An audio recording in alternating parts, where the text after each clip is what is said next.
Hello and welcome to the Two Guys Named Chris show. Just two examples of the ultimate Chris Kelly here. The ultimate Chris Kelly. I think. Well, Wow. Well, the first one is this. I just ran into a dear friend and colleague. He was coming out of the toilet with the newspaper folded up under his arm. You know what I'm talking about. I think I do. You know, early morning, he's a guy that likes to get here and get right to the toilet. We all prep for the show in a different way. Right. So he's out. He's doing his show. We're doing is. I'm about to blow it up. Yep. And My pants are full. occasionally we'll pass, two ships that pass in the night. And he's like, morning, it's morning. That Have a good show. yeah. You too. Right. I was filling up my water bottle. He came out of the bathroom and he goes, what about this Van Lubin thing? Van Allen Lubin is what he says. He said, what about this Van Allen Lubin thing? Now, I have no idea who Van Allen Lubin is. Not a clue. And I say to him... Did your mind race? It did. Instead of saying, I'm sorry, I'm unfamiliar with the name, which is... You don't know Van Allen Lubin. No. I don't. You don't know. Van Allen Lubin. No. So rather than admit you don't know something, That's right. That's right. which is what most people would say. It was my non-negotiable to start the year. Was I'm not going to pretend anymore to know something that I don't. I'm going to just be honest and say I don't know what that is. He says, "What about this Van Allen Lubin thing?" And I go, "Unbelievable."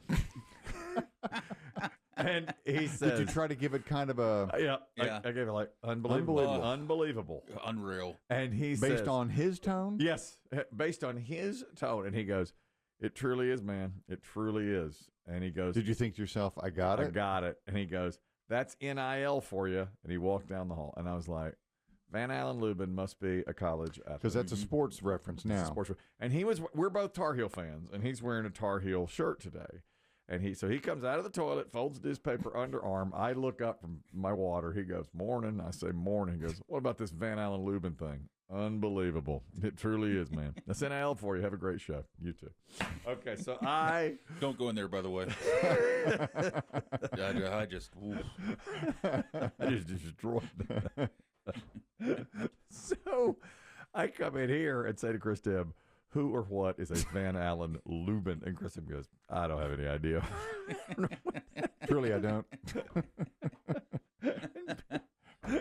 I thought it was a Van Halen tribute band. I don't know what that is. Who knows? Like at first I didn't know it was a person. He goes, what about Van Allen Lubin? Unbelievable. Is that an asteroid belt? I like their ice cream. Right. It could literally be anything under the sun. I have no idea. But the NIL. Yeah, that's a clue. I got it. Okay, must be a college athlete. And then I thought, he must. And I did put it together in my head. I was like, he must play. Coming or going? I bet he plays for the Tar Heels. And I bet he's going because I gave it and I guessed right. I said, unbelievable. And he goes, it truly is. And I thought either the Tar Heels have gotten a great player or we're losing a player. And my guess is losing a player.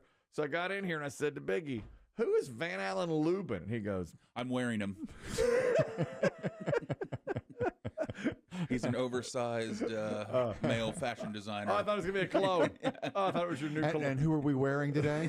Van Allen Lubin. It's an off-the-shoulder number. I've got a VAL in here. So I looked it up. He's a Tar Heel basketball player, but just yesterday he announced officially he's transferring to their rival NC State. Okay. Oh, man, that is unbelievable. So, I was right. That is unbelievable. Yeah. So I like to have conversations, that aren't, I don't know. But it's not a real conversation. It's a tough one. It's tough to navigate those, when you really don't know what people are talking about, but you stick into the conversation. Now, what's going to happen is if I know you, and I think I do, is you will use that exact same opener at the gym today. Exactly. At the pickleball court, wherever you happen to be. If you're at like a kid's school event or at the pool, who knows where. Yeah. Ha! You hear about this Van Allen Lubin? Unbelievable. Unbelievable. NIL, am I right? You will parrot that conversation later. Exactly. As if it was your own. I will have it as if it's my own. Fact checker Rusty's a Tar Heel. He knows what I'm talking about. Rusty, what do you have to add to this? Yes. Kelly, it's Van Allen Lubin, not Van Allen Lubin. Well, that makes sense because I couldn't quite hear him because he was walking by me. He must have said, "What's this Vin Allen Lubin? Can you believe that?" And I was like, "What?" I couldn't. Well, you got your water jug burbling. Exactly. His toilet's still finishing its meal. Correct. It's a lot. It's a lot of running water. But wait a minute, Rusty, I played that well, didn't I? Unbelievable. Can you believe this? Oh, yeah, unbelievable. Unreal. It's unreal. Thank you, Rusty. Fact checking in real time. That is an on the spot fact check. Van Allen. Yeah, that's right. I think. What do you think the percentage is when you have a situation like that people? Because people do that a lot. I think Just they go along, or they don't really hear it. So, what do you think the percentage is of getting it right? I bet it's like 75%. Getting it right. I think so. Yeah, I think if most times somebody says something you don't quite hear it, and you just go, "Wow!" Yeah, or unbelievable. Unreal, They're gonna unreal. go, "Yeah," or just sometimes I'll just laugh. But laughing's risky. that's a risk. That's a risk. Did you hear about Van Allen Lubin? It was a horrific crash. Yeah. No survivors. What? Risk you run. Yeah. That's the risk you take. It's better to go with unbelievable. Yeah. I agree. Because that can be either. Yeah. It can be good or bad. Unbelievable. But there's tone there, too. Like, if the Tar Heels were getting a great player, I would have gone like, unbelievable. But today, I guessed right. It went, unbelievable. You went down. I went, unbelievable. Am I right? And he goes, that's a NIL. Darn right. Yep. Had a great show.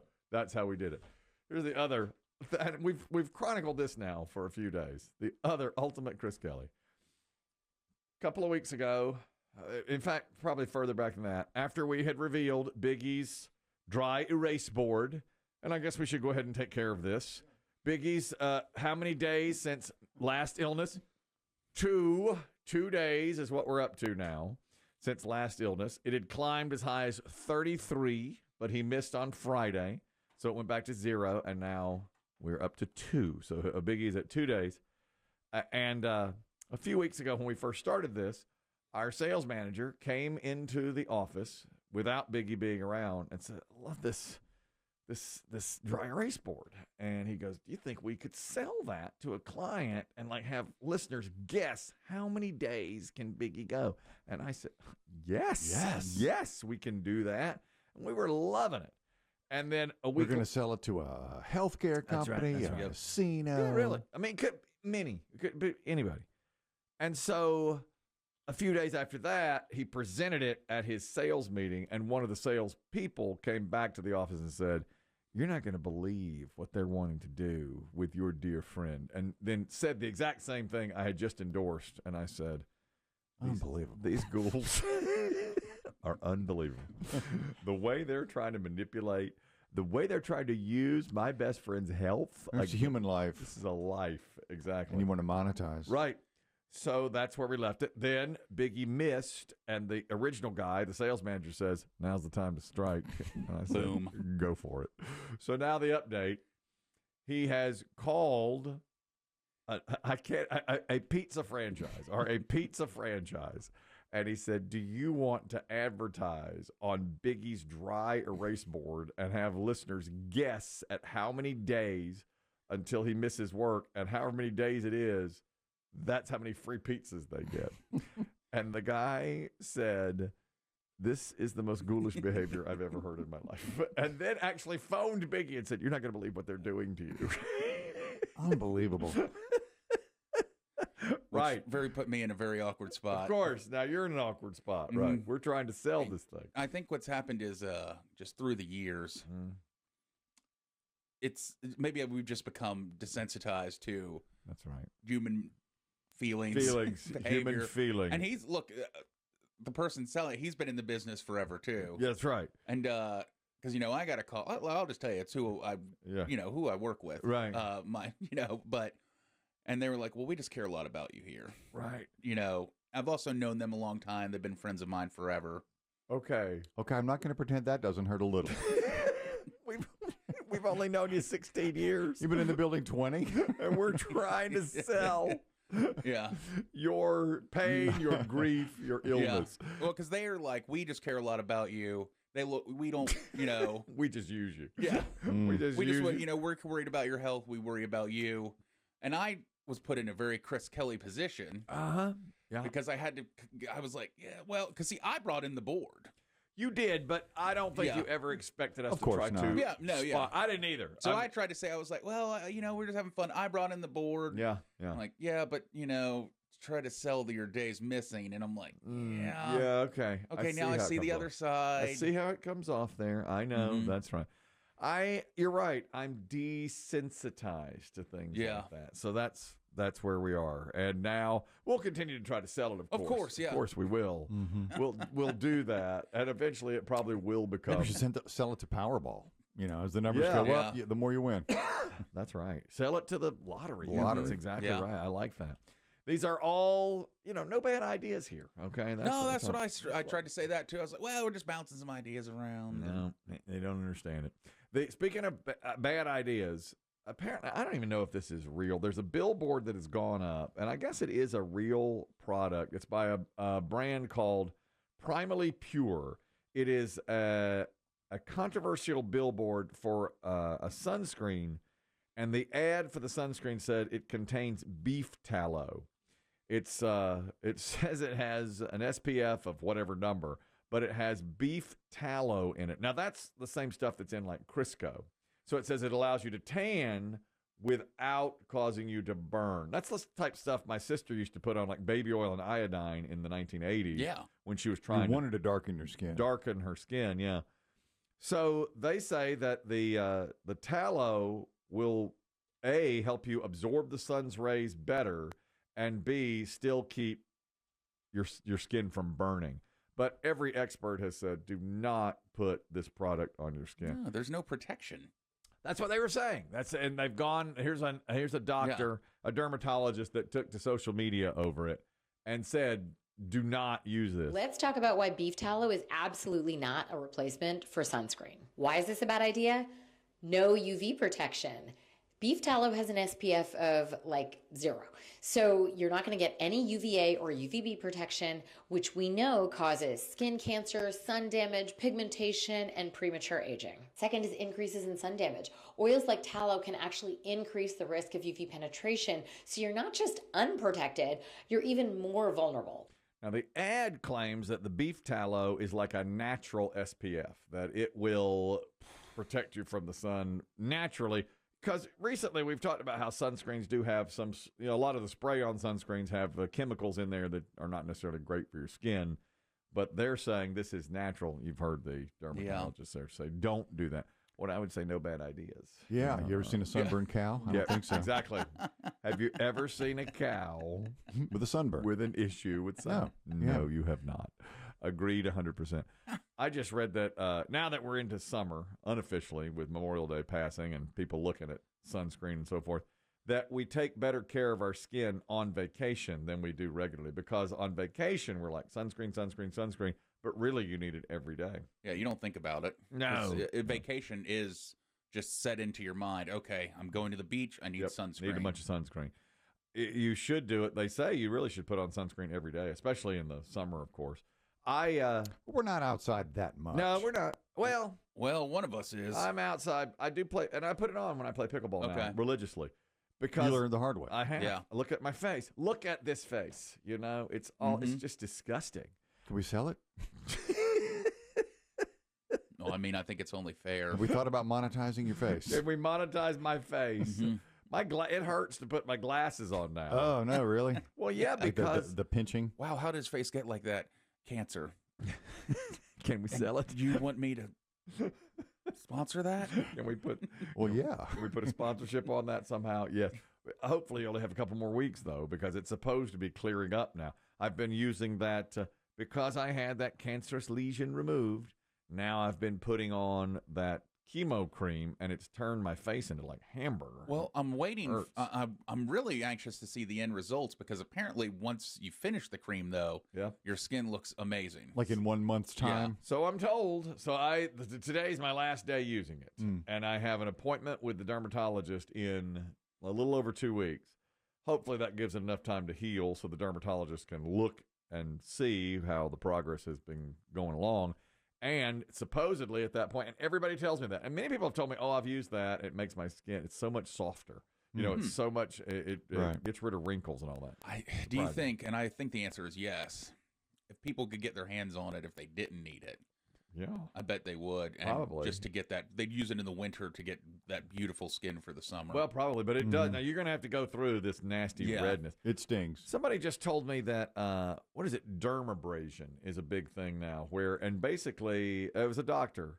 And he said what they do there is it's like little tattoo needles that scrape your skin over and over and over again. But at the same time, it's putting plasma and blood in your skin so it smooths everything out. And after now you look like your face has like that raw look for about a week. And then after that, much, much better, much smoother. And women are paying $400. It takes like 20 minutes. And you pay $400 or $500 to get this done. Dermabrasion. You've heard of it, Sure. That's a thing that's apparently becoming very popular. What I'm seeing is interesting is maybe I don't know if it's interesting to everybody, but apparently in the last 2 weeks, 10 days, Kris Jenner, she's kind of the matriarch of the Kardashian clan. Oh, yes. Her new facial plastic surgery is blowing the internet apart. They now say that people who have seen Kris Jenner post-surgery say she looks like Kim Kardashian's sister. Really? She had some sort of plastic surgery that worked that well. Apparently the best. And according to People magazine, they've tracked down her doctor, and it's an old school facelift, they say. It's not. Oh, really? Yeah, it's more of a surgery than an injection or a filler or a plumper. And I have seen like the internet is with pictures of her. It's, people are saying going into their doctors going, I'll have the Kris Jenner. Yeah. It's done that well. Yeah. I guess. Well, she probably has the best of the best plastic surgeon. Unlimited funds. And who knows how much money it costs, right? My wife, it's interesting. So often we'll see a celebrity on television, male or female. And this week, the example was Sting. I guess when they were showing that Billy Joel, had to cancel his concerts a week ago. Yeah, he and Sting are buddies. Right. And Sting joined him for the Madison Square Garden shows, at least one of them. And so when they were showing all that footage, we were commenting on Billy Joel because they showed so many photos of him. And I said, man, you can just look how he's obviously aged through the years. Now he's bald and everything. And you look back to the 80s and, he just looked really young. And then they showed Sting with him. And I said, well, Sting looks really good. And she goes, oh, yeah, the work he's had done. Of course she goes, why do you always say that about these celebrities? And I was like, well, I thought he looked really good. She goes, do you know how many times he's been under the knife? Sting? I didn't think so. I mean, anything's possible. I think he just keeps himself in shape. I mean, he eats, I think, and he does that tantric, all that yoga and all that stuff. Yeah. I feel like Sting. There's only so much you can do with your face, though, right? Well, that's what she says. Yeah, I've never thought of him as a plastic surgery guy. Oh, get out of here. Unbelievable. Of course, Sting's had a ton of plastic surgery. So naive. That happens all the time. I'll see somebody, women, whoever it might be, just any celebrity who's in her 40s, 50s, and I said, boy, they look good. Oh, right. I guess I could look good, too, if I could go under the knife every 6 months. There's a lot of that. A lot of that at our house. Yeah. Women aren't allowed to age. That's right. I don't know, but that's right.